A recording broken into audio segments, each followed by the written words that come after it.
നമസ്കാരം. 4K ന്യൂസിലേക്ക് സ്വാഗതം. രാജ്യത്ത് ലോക്സഭാ തെരഞ്ഞെടുപ്പ് 7 ഘട്ടമായി പൂർത്തീകരിച്ചിരിക്കുകയാണ്. നാളെയാണ് ലോക്സഭാ തെരഞ്ഞെടുപ്പിന്റെ വോട്ടെണ്ണൽ നടക്കാനിരിക്കെ അട്ടിമറിക്കായി പുതിയ തട്ടിപ്പ് രീതി ആവിഷ്കരിച്ചിരിക്കുകയാണ് BJP. തെരഞ്ഞെടുപ്പ് പൂർത്തീകരിച്ചതിന് പിന്നാലെ എക്സിറ്റ് പോൾ ഫലങ്ങൾ ജൂൺ 1 വൈകിട്ടോടെ പുറത്തുവന്ന എക്സിറ്റ് പോളുകളിലെല്ലാം BJPക്ക് വൻ മുൻതൂക്കമാണ് പ്രവചിച്ചത്.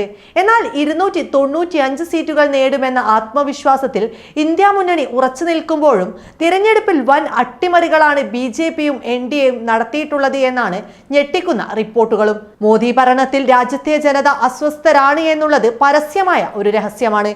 എന്നാലും മോദിയും സംഘവും മാധ്യമങ്ങളെ വൻ രീതിയിൽ ഉപയോഗിച്ചുകൊണ്ട് തിരഞ്ഞെടുപ്പ് ഫലം ഏത് വിധേനയും തങ്ങൾക്ക് അനുകൂലമാക്കാൻ ശ്രമിച്ചതിന്റെ ഫലമാണ് ഇന്നലെ പുറത്തുവന്ന എക്സിറ്റ് പോൾ ഫലമെന്ന് പല രാഷ്ട്രീയ നിരീക്ഷകരും വിലയിരുത്തുന്നുണ്ട്.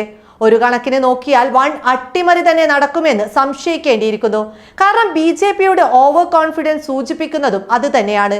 ഒന്നുകിൽ അവർ EVM തട്ടിപ്പിനുള്ള ഒരുക്കങ്ങൾ നേരത്തെ ചെയ്തിരിക്കുന്നു. അതും പോരാതെ വേറെ പല അട്ടിമറിക്കുള്ള വഴികളും BJP നടത്തിക്കഴിഞ്ഞിരിക്കും എന്നുള്ളതാണ് സത്യം. ഇപ്പോഴിതാ തെരഞ്ഞെടുപ്പിന്റെ വേറൊരു അട്ടിമറി സാധ്യത തുറന്നു കാട്ടിയിരിക്കുകയാണ് കോൺഗ്രസ്. ലോക്സഭാ തെരഞ്ഞെടുപ്പ് വോട്ടെണ്ണൽ സമയത്ത് അസിസ്റ്റന്റ് റിട്ടേണിംഗ് ഓഫീസറുടെ ടേബിളിൽ സ്ഥാനാർത്ഥിയുടെ കൗണ്ടിംഗ് ഏജന്റിനെ അനുവദിക്കുന്നില്ലെന്ന ഗുരുതര ആരോപണവുമായി രംഗത്തെത്തിയിരിക്കുകയാണ് കോൺഗ്രസ് നേതാവ് അജയ് മാക്കൻ. ഏജന്റുമാരെ ARO ടേബിളിൽ അനുവദിക്കാത്തത് EVM തട്ടിപ്പിനേക്കാൾ വലിയ തട്ടിപ്പായിരിക്കുമെന്നും ആദ്യമായാണ് ഇങ്ങനെയൊരു അനുഭവമെന്നും അജയ് മാക്കൻ എക്സിൽ എഴുതി.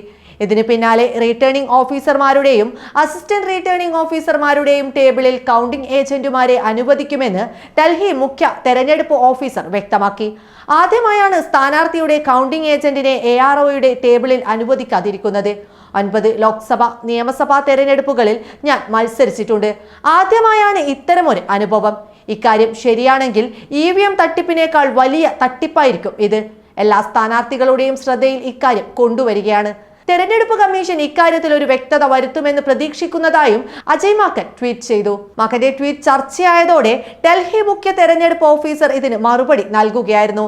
റിട്ടേണിംഗ് ഓഫീസർമാരുടെയും അസിസ്റ്റന്റ് റിട്ടേണിംഗ് ഓഫീസർമാരുടെയും ടേബിളിൽ കൗണ്ടിംഗ് ഏജന്റുമാരെ അനുവദിക്കുമെന്ന് മുഖ്യ തെരഞ്ഞെടുപ്പ് ഓഫീസർ വ്യക്തമാക്കി. ഡൽഹിയിലെ റിട്ടേണിംഗ് ഓഫീസർ ഈ ആവശ്യം നിഷേധിക്കുകയായിരുന്നുവെന്ന് മാക്കൻ ചൂണ്ടിക്കാട്ടി. എന്തായാലും BJP അധികാരം നേടുവാൻ എന്ത് കുറുക്കുവഴികളും സ്വീകരിക്കുമെന്ന് ഉറപ്പായിരിക്കുന്നു. ആ കുറുക്കുവഴികൾ തിരഞ്ഞെടുപ്പിന് ശേഷം അറിയാം. ആ അട്ടിമറികൾ സാധൂകരിക്കുന്നതാണ് BJPയുടെ ഈ അമിത ആത്മവിശ്വാസം എന്നുള്ള കാര്യത്തിൽ യാതൊരുവിധ സംശയവുമില്ല.